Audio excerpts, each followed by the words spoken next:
செங்கோட்டையன் வந்து இன்னைக்கு பேட்டி கொடுக்கும்பொழுது என்ன சொல்லியிருக்காருனாக்கா, அதிமுகவை ஒருங்கிணைக்கணும் அப்படின்னு சொல்லி பாஜக தான் சொன்னாங்க. அதன் பிறகுதான் வந்து நான் இந்த விஷயங்களை வந்து கையில் எடுத்தேன் அப்படிங்கிற மாதிரி சொல்லியிருக்காரு. அதை பற்றி எனக்கு எதுவும் தெரியாது. அவங்க யார் பேசினாங்க, யார்கிட்ட போய் பேசினாங்க, யார் சொன்னாங்கங்கிற விவரத்தை அவர் எதுவும் சொல்லலை. அப்படி சொல்லாத பட்சத்தில் நான் வந்து அதில் எதுவும் கருத்து சொன்னோம்னா அது தவறாக போயிடக்கூடாது. இல்லை, ஒரு முக்கியமான நபர், ஒரு அதிமுகவில் முன்னணி தலைவராக இருந்தார். இப்போ அவரே வந்து பாஜக தான் காரணம் நாங்கள் இந்த மாதிரி பேசுறதுக்கு, இந்த மாதிரியான செயல்களுக்கு அப்படின்ற மாதிரி சொல்லியிருக்காரு. இல்லை, நீங்கள் இந்த வார்த்தையை கொஞ்சம் சரியாக பயன்படுத்தினா நல்லாயிருக்கும். இந்த மாதிரி தவறான செயல்னு சொல்லும் மாதிரி இருந்துச்சு இல்லையா?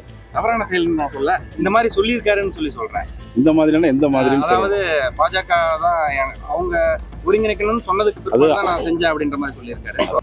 ஆனால் என்னை பொறுத்தவரையிலும் என்னை அழைத்தவர்கள் பிஜேபி தான். அழைத்து இரு இயக்கங்களையும் ஒன்றிணைக்கப்பட வேண்டும் என்று கூறியதும் அவர்கள் தான். நானும் அதையே தான் சொன்னேன்.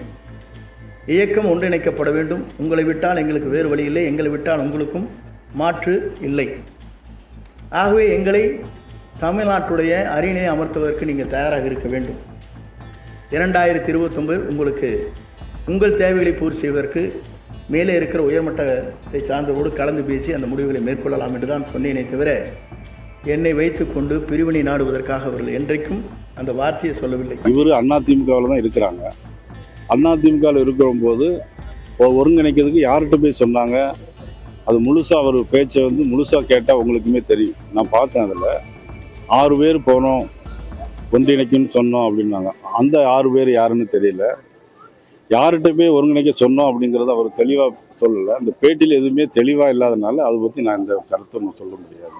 அண்ணன் செங்கோட்டையின் விவகாரத்தில் கூட திமுக பின்னணியில் இருக்குமோங்கிற சந்தேகம் எங்களுக்கு இருக்குது. ஏன்னா இது நேற்று முன்தினம் தான் மதிப்புக்குரிய மனோஜ் பாண்டியன் அவர்கள் திமுக இணைஞ்சிருக்காங்க. ஆனால் இதுக்கும் பின்னணியில் திமுக இருக்கும்னு நான் நினைக்கிறேன்.